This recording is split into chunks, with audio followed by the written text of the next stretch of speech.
นี่ทางเวลาก็ได้เข้ามาติดตามเบิ่งการเฮ็ดเฮือนเฮ็ดซ่านของทางสร้างเนาะหรือว่าสร้างเฮ็ดเฮือนของสาวลีพี่น้องเอ้ยเนาะมื้อนี้ก็ได้ทางสร้างเพิ่นก็ได้ใช้เป็นหวีอิหยังไว้เรียบร้อยแล้วพี่น้องเอ้ยเนาะรอท่าแต่มื้อยกย่อเนาะพี่น้องเนาะเพราะว่าทางเวลาก็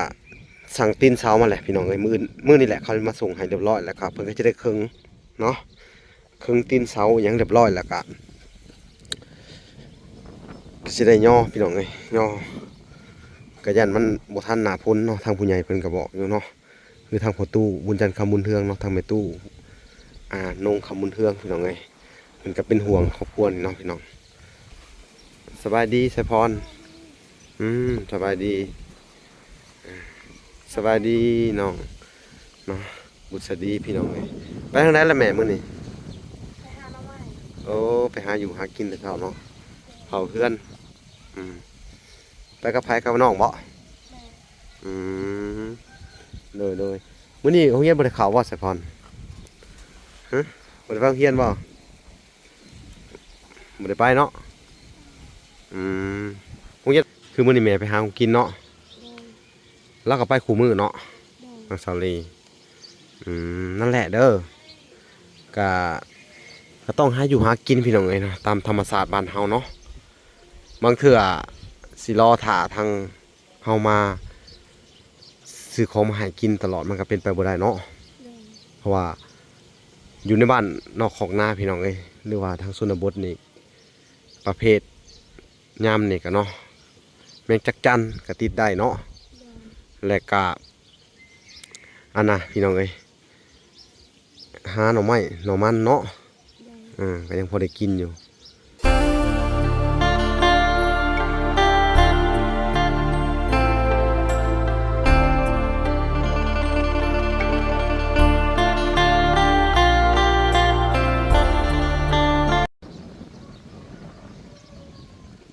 อ้าวโอเคพี่น้องเอ้ยเนาะกลับสบายดีเนาะบรรยากาศยามเช้าๆพี่น้องเอ้ยเนาะเบิดสุขูสุคนพี่น้องเอ้ยเนาะกันยินดีเข้าสู่ช่อง YouTube บอลาสายบุญคุณธรรมคือเก่าพี่น้องเอ้ยเส้นเก่าเส้นเคยพี่น้องทักทายสบายดี FC ทางฝั่งไทยและ FC ทางฝั่งลาวและ FC ทางต่างประเทศพี่น้องเอ้ยที่รับชมเบาลาอยู่พี่น้องเอ้ยเนาะมื้อนี้ทางเวลาก็ได้เข้ามาติดตามเบิ่งการเฮ็ดเฮือนเฮ็ดซ่านของทางสร้างเนาะหรือว่าสร้างเฮ็ดเฮือนของสาวลีพี่น้องเอ้ยเนาะมื้อนี้ก็ได้ทางสร้างเพิ่นก็ได้ใช้เป็นหวีอิหยังไว้เรียบร้อยแล้วพี่น้องเอ้ยเนาะรอท่าแต่มื้อยกย่อเนาะพี่น้องเนาะเพราะว่าทางเวลาก็สั่งตีนเสามาแหละพี่น้องเอ้ยมื้อนี่แหละเขามาส่งให้เรียบร้อยแล้วครับเพิ่นก็จะได้ครึ่งเนาะครึ่งตีนเสาอิหยังเรียบร้อยแล้วก็สิได้ย่อพี่น้องเอ้ยย่อกระยันมันบ่ทันหน้าพ้นเนาะทางผู้ใหญ่เพิ่นก็บอกอยู่เนาะคือทางพ่อตู้บุญจันทร์คำบุญเทืองเนาะทางแม่ตู้นงคำบุญเทืองพี่น้องเอ้ยเพิ่นก็เป็นห่วงครอบครัวนี่เนาะพี่น้องกระยันฝนตกค่ำเพิ่นว่า ยามมันเข้าสู่หน้าฝนโอ้สุเพิ่นก็พากันถมแหละพี่น้องเอ้ยบ่อนสิเฮ็ดเทือนนี่แหละนิวเลาะใส่สบายดีไสพรสบายดีสบายดีน้องเนาะบุษดีพี่น้องเอ้ยไปทางไหนล่ะแม่มื้อนี้ไปหาหน่อไม้โอ้ไปหาอยู่หากินแต่เช้าเนาะเผาเพื่อนไปกับไผกับน้องบ่แม่อืมเลยมื้อนี้โรงเรียนบ่ได้เข้าบ่ไสพรฮะบ่ได้ไปโรงเรียนบ่บ่ได้ไปเนาะโรงเรียนผักบ่โดยโรงเรียนผักเนาะพี่น้องเอ้ยทางเวลาก็มาอัปเดตเบิ่งนี่แหละสถานการณ์เนาะคือว่าหมู่บ้านสร้างเพิ่นก็ได้นะพี่น้องเอ้ยได้เอาหวีเอาหยังขึ้นเพราะว่าเวลาได้ซื้อตะปูให้เพิ่นหลายวันพี่น้องเนาะซื้อตะปูเนาะแล้วก็ซื้อตะปูอหยังไงเนาะแล้วเพิ่นก็มาใส่เป็นหวีแบบนี้ไว้เนาะพี่น้องเนาะเพื่อจะเตรียม ยกเนาะยกบ้านนี่แหละพี่น้องเอ้ยยกย่อเฮือนก็น่าจะเป็นวันพุธพี่น้องเอ้ยเนาะอ่ะวันนี้ทั้งสร้างเพิ่นบ่ได้มาบ่มื้อนี้ โดย บ่ได้มาเนาะมื้อนี้ แม่ เพิ่นมาแต่ว่านนี่นะ โดย เพิ่นก็สิมีแต่สิมาเคิงไว้แล้วมื้ออื่นเนาะว่าตีนเสากำลังมาพี่น้องเอ้ยเนาะทางเวลาจ้างทางอันน่ะเบาแก้วไปเอาพี่น้องเอ้ยเนาะลากแกเข้ามาเนาะมาแล้วก็เพิ่นสิเคิงเรือนอยู่ในจุดนี้เนาะแล้วก็สิได้ลื้ออันนี้ออกสัวข้าวก่อนพี่น้องเอ้ยเพิ่นน่ะมื้ออันน่ะเพิ่นแหละพี่น้องเอ้ยมื้อเพิ่นสิย่อจังลื้อเนาะยันงัวควายเข้ามากินบักพริกเพิ่นเนาะ โดย พี่น้องเอ้ยนี่เครื่องปลูกของพังเพิ่นมื้อนี้ก็หลังจากใส่ฝุ่นใส่หยังไปก็งามขึ้นอยู่ได้พี่น้องเอ้ยนี่เนาะพากันกินข้าวเช้าเบิดแล้วบ่นี่ แล้ว ได้หยังกินน่ะ จังแจว อ๋อกินเตี๋ยว โดย กินเจ้าพริกพี่น้องเอ้ยคือมื้อนี้แม่ไปหาของกินเนาะ โดย แล้วก็ไปคู่มื้อเนาะ โดย นางสาวลีนั่นแหละเด้อก็ก็ต้องหาอยู่หากินพี่น้องเอ้ยเนาะตามธรรมศาสตร์บ้านเฮาเนาะบางเทื่อสิรอท่าทางเฮามาซื้อของมาให้กินตลอดมันก็เป็นไปบ่ได้เนาะ โดย เพราะว่าอยู่ในบ้านนอกของนาพี่น้องเอ้ยหรือว่าทางชนบทนี่ประเภทยามนี่ก็เนาะแมงจักจั่นก็ติดได้เนาะ โดย และก็อันน่ะพี่น้องเอ้ยหาหน่อไม้หน่อมันเนาะ โดย ก็ยังพอได้กินอยู่ขุดจิรอขุดได้บ่ยามนี่ บ่ได้ มันมันเริ่มใหญ่เลยได้เริ่มขุดได้แล้วเนาะจังหน่อยก็ขุดได้แหละไปโรงเรียนฮอดคันได้แหละสายพรไปเรียนหนังสือ พอเป็นภาษาลาวอยู่บ่ มา ฮะ มา เร็วไปเรียนอะไรบ่เป็นกอไก่นี่เขียนได้อยู่บ่ฮะบ่ได้บ่อันบ่ดังๆนู่นได้หรือบ่ได้ บ่ได้ ว่ายจะไปเรียนท่าได้นั่นล่ะคือเรียนกอไก่บ่ได้ฮู้บ่กอไก่กอไก่นี่ฮู้บ่ตัวหนังสือนะขอไข่ฮู้บ่แหละขอไข่ฮู้บ่บ่ฮู้แสดงว่าเฮามาลัดอันเข่าเนาะพี่น้องเอ้ยมาลัดเข่าในอันน่ะกลางปีก็ว่าแม่นเนาะ มันก็เพิ่นเฮียนผ่านมาเบิดแหละเนาะเจ้าก็เลยบ่ได้เฮียนตั้งแต่แรกเนาะตอนนี้เพิ่นสอนอีหยังสอนเจ้าเพิ่นสอนภาษาอีหยังฮะในครูสอนภาษาอีหยังล่ะบ่ฮู้เลยตาดังบ่ฮู้อย่างเนี้ยฮู้หรือบ่ฮู้นี่ เอา บ่ฮู้เฮาไปนี่เฮาได้เรียนหนังสืออยู่บ่ว่าเฮาไปโรงเรียนน่ะเฮาได้เรียนหนังสืออยู่บ่ล่ะได้เรียนอยู่เข้าโรงเรียนอยู่บ่ล่ะเข้าอยู่บ่ล่ะเข้าใจความหมายที่ข้อยถามบ่เจ้าได้เข้าโรงเรียนอยู่บ่ล่ะได้เข้าบ่ได้เข้าอยู่แม่นบ่บ่ฮู้อีกแล้วแม่นบ่อีหยังวะมันก็จบเกมเลยทีนี้ไปโรงเรียนบ่ได้หนังสือนี่แหล้วพี่น้องเอ้ยจักสิว่าจังได๋เนาะเจ้าก็เคยเข้าโรงเรียนอยู่บ่บุษดี ตัวขอว่า หึ บ่เป็น เคยเข้าอยู่แต่บ่เป็น โดย เข้าปอใดแหละ ป .4 ปอ4แหละกอไก่นี่ฮู้บ่ ก็กะฮู้ ฮู้อยู่เนาะ โดย ขอไข่นี่ก็ฮู้ โดย โอ้ฮู้อยู่แสดงว่าเนาะเขียนอ่านออกเขียนได้อยู่นิดนึงเนาะปอ4นี่ได้อยู่เนาะ อ่านบ่อ่านบ่เป็น โดย สระอีนี่ฮู้บ่หึบ่ฮู้เนาะพี่น้องเอ้ยเสียจังได๋ต่อบาทนี่เขาคงเรียนของป .4 บ่เป็นหนังสือ สมัยตะกี้เนาะคนของป .4 นี่ซำม .4 ม .5 พุ่นเด้สมัยคนอันน่ะรุ่นประมาณ 40-50 ปีที่แล้วเนาะ โดย จบมานี่เขาเก่งได้บางคนจบป .4 ป .5 นี่ได้เป็นหัวหน้าครูพุ่นเด้เห็นบ่ โดย จะจบป .4 นี่แบบบ่ฮู้หนังสือเลยแม่นบ่ โดย แต่ว่าภาษาลาวได้อยู่ของเจ้าเนาะได้อยู่เนาะพอเข้าใจอยู่เนาะ โดย แต่ว่าไซพรนี่บ่เข้าใจเลยแม่นบ่บ่ฮู้เลยแม่นบ่จะเข้าใจภาษาลาวอยู่บ่ของเจ้านี่ยิ้มอย่างเดียว ก็บ่ได้เข้ามาแบบว่าเว้นมือเนาะพี่น้องบ่ได้เข้ามาเพิ่นก็อยากลืมในภาษาภาษาลาวอยากลืมเลยบ่แม่นบ่ มันนะ บ่ลืมเนาะ โดย ยังบ่ลืมหากก็ยังไปเข้าโรงเรียนคือเก่าเด้อตั้งใจเรียนเด้อให้มันได้เนาะพี่น้องเอ้ยนี่แหละบริเวณหอบๆเพื่อนเพิ่นพี่น้องเอ้ยแต่ทางเวลาก็สิเลาะเบิ่งเนาะมื้อนี้แม่เพิ่นก็ไปหากินพี่น้องเอ้ยอันนี้ก็เป็นโซนด้านข้างกระต๊อบเพิ่นพี่น้องเอ้ยนี่มานี่เนาะแต่ว่าหัวเพิ่นก็กั้นคักได้พี่น้องเอ้ยกั้นหมูไว้เอาไม้อันนั้นมาตีพื้นมันเลาะไว้ผมถือว่าคักอยู่พี่น้องเอ้ยนี่ก็เป็นแป้นแอมเป็นปูพี่น้องเอ้ยต้นนะแป้นแอมนี่เป็นไม้ย่างพี่น้องเอ้ยเนาะ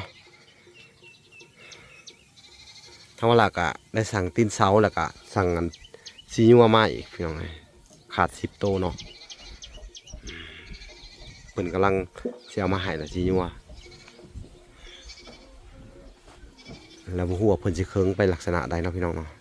แต่ว่าให้มันจอดกับเรือนครัวพี่น้องนะลักษณะประมาณนี้แหละเนาะแล้วก็ขึ้นลงจากเรือนใหญ่มาเรือนครัวได้เลยพี่น้องเอ้ยเรือนครัวนี่น่าจะปิดตัวนี้แล้วก็เปิดทั้งนั้นเนาะย่างเข้าไปส่องระบายลมเรือทางใดทางหนึ่งพี่น้องเอ้ยให้มันดังไฟหนึ่งเขาอย่างให้มันได้เนาะนี่เรือนเพิ่นนี่ก็ใหญ่ครับเรือนครัวนี่พี่น้องเอ้ยสมมุติว่าเพิ่นบ่มีเฮือนเนาะสำนี้ก็ยังอยู่ได้พี่น้องเอ้ยเนาะสำหรับคนเขตนี่นะพี่น้องเนาะนี่แต่ว่าของเมตู้ไทยก็สิประมาณนี้เนาะหรือว่าน้อยกว่านี้ของเมตู้ไทยเพราะว่า4คูณ 3พี่น้องเอ้ยเนาะ4คูณ 3ของเมตู้ไทยเนาะก็สิเฮ็ดให้ซุเพิ่นประมาณนั่นแหละพี่น้องเอ้ย4คูณ 3เนาะก็น่าจะประมาณยับเข้าไปประมาณนี้แหละพี่น้องเอ้ย4 เมตรเนาะคูณ 3ก็สิได้เฮ็ดเป็นบนอยู่บนนอนเพิ่นแล้วก็สิให้เป็นจอดกับเพื่อนเก่าเพิ่นเนาะกระต๊อบเก่าเพิ่นตะกี้ทางเมตู้ไทยก็ได้พี่น้องเอ้ยเนาะทางว่าหลักก็สิได้เข้าไปติดตามทางครอบครัวไอ้หมื่นน้ำแหน่พี่น้องไอ้หมื่นนี่เพิ่นก็โทรมาหาเวลาแต่เช้าๆเนาะเพิ่นสิเดินทางออกมาแล้วเวลาก็สิได้ซื้อปูนเนาะซื้อปูนซื้อหินทรายเนาะเอาไปให้ทางอันแม่ตู้ไทยพี่น้องเอ้ยเนาะโอ้เสียดหยังล่ะบุษดีจีนน้ำมะขาม โดย พี่น้องสุกแล้วบ่นี่จีนน้ำมะขามมาเลยอันนี้เตาไผ่ตะกี้หันง่ายไปง่ายมาบ่นี่ตะกี้ตั้งอยู่นี่บ่หันตั้งอยู่หันเนาะตะกี้ตั้งอยู่หันพี่น้องตั้งอยู่หันตั้งอยู่หันตั้งอยู่พุ่นพี่น้องเอ้ยโอ้3-4 จุดเนาะแล้วกลับมาบอนเก่าอีกเนาะตะกี้พุ่นเนาะนี่แม่นบ่แม่นนะ โดย อ๋อพี่น้องมักง่ายเนาะยอมไปยอมมา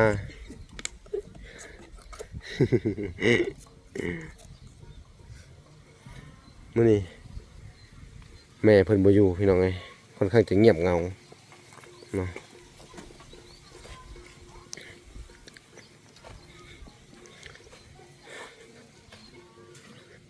ทางหัวสวนเพิ่นก็เมื่อวานนี่หลังจากที่ขุดไปแล้วเนาะพี่น้องเพิ่นก็หาเสาไม้ไผบ้านพี่น้องเอ้ยนี่เอามาแซมใส่เนาะถือว่าแน่นหนาโอ้หมักทั่วนี่ก็ได้เรื่องแล้วพี่น้องเอ้ยโอ้งามพี่น้องมะฮุ่งนี่ติดแล้วพี่น้องเอ้ยใบเขียวเลยพี่น้องเอ้ยถ้าใบเขียวสิลักษณะการ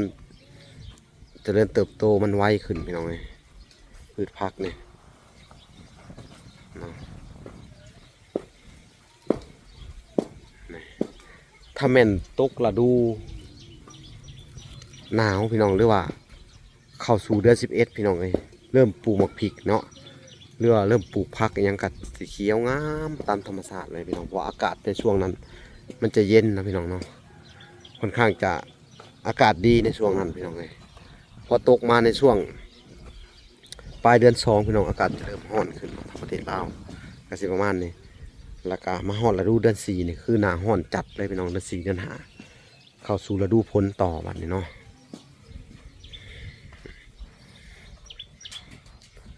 อันนี้แป้งอันนี้ก็สูบง่ายอยู่บ่ตัวนี้มีหลอกเนาะมันต้องตัดแล้วไปซื้อตัวนี้มาใหม่พี่น้องเอ้ยแต่ว่าตัวนี้ก็ใช้ไปก่อนเนาะมันก็สะดวกสบายอยู่เนาะอาบน้ำอยู่ใช่อาบอยู่นี่บ่แต่ละมื้อสูบง่ายอยู่บ่ไสพรง่ายเนาะน้ำบาดาลกะพี่น้องเอ้ยสุเพิ่นกะออกง่ายน้ำบาดาลมันตื้นน้ำเนาะบ่คือแถวทางบ้านไอ้มือพี่น้องเอ้ย30-40 เมตรยังบ่ได้อยู่เนาะพี่น้องแต่ว่าบ่ฮู้ว่าสิได้หรือบ่ได้ต้องเข้าไปลุ้นนำกันมื้อนี้แหละพี่น้องเอ้ยเวลาจะเข้าไปติดตามเบิ่งอีกทีนึงทางนั้นบ้านไอ้มือก็ได้พี่น้องเอ้ยเนาะใช่พรอันน่ะดีใจบ่ ดีใจ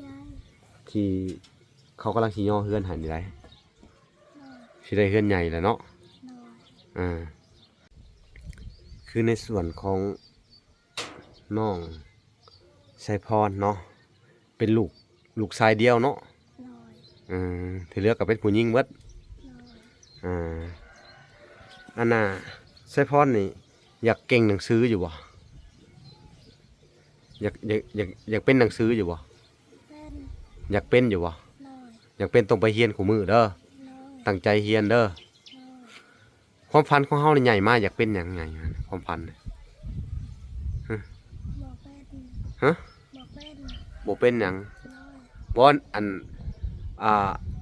คือหมายความว่าอนาคตต่อไปนะเฮาใหญ่เป็นผู้ใหญ่แล้วเนี่ยเฮาอยากเป็นหยังเฮาเข้าโรงเรียนเนี่ยฮะความฝันของเจ้าเนี่ยอยากเป็นหยังบ่ฮู้ บอกฮู้ เอาแล้วว่าสมมุติว่าในเรื่องของความฝันน่ะเด้ถ้าเกิดว่าเฮาใหญ่มาแล้วเฮาความฝันของเฮานี่อันอยากได้หยังซั่นซะบ่ฮู้อีกนะบ่ฮู้เลยพี่น้องเลยคือว่าเพิ่นก็สิประมาณนี่แหละเนาะทางน้องอันน่ะไซฟอนก็สิได้เป็นบางคำแม่นบ่ อันนั้น อืมเฮาอยากเว้าออกมาอยู่แต่เว้าบ่ได้แม่นบ่ โดย เฮาตอบบ่ได้เนาะ โดย นั่นแหละเฮาบ่เคยเว้าลาวแม่นบ่ โดย แต่ว่าไปเข้าโรงเรียนหากับเข้าปีนี้เนาะ โดย เขารัดกลางคันซ้ำเนาะ โดย แล้วแต่โดยพี่น้องเอ้ยเนาะถ้าเปลี่ยนจากโดยเป็นอย่างอื่นคือสิบ่ได้เนาะ เอาจังได๋ก็ตั้งใจเรียนหั่นแหละเด้อ โดย มันสิได้เป็นภาษาลาวมันสิได้อันน่ะพูดคุยสื่อสารกันง่ายแน่เนาะพี่น้องเอ้ย เนาะทางครอบครัวนี่ก็ได้พี่น้องเอ้ย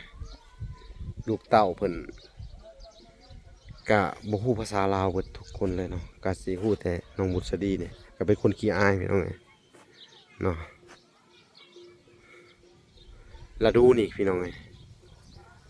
เป็นฤดูเดือน4ค่อยสิเขาเดือน5แล้วเนาะพี่น้องเอ้ยอากาศนี่โอ้ร้อนแต่เช้าเลยเนาะ อากาศร้อนว่าจะกลางเว้นกลางคืนพี่น้องเอ้ยสิดังไฟหนึ่งเข่าวบ่หรือเฮ็ดหยังกิน บ่ จะสิเฮ็ดหยังกิน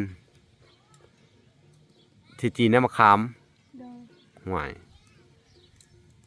คือบอกเก็ตอันน่ะอิหยังเขาเอิ้นน่ะยีเอาในมันออกแล้วมาขัวเอาบ่แซ่บบ่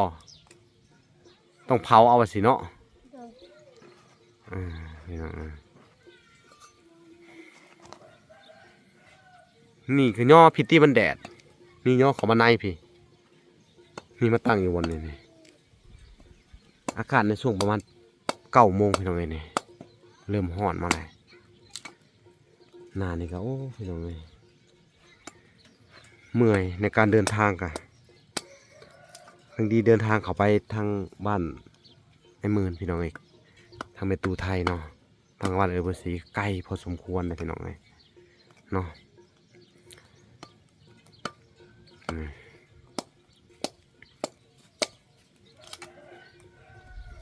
เอาล่ะพี่น้องเอ้ยบ้านนี่เนาะ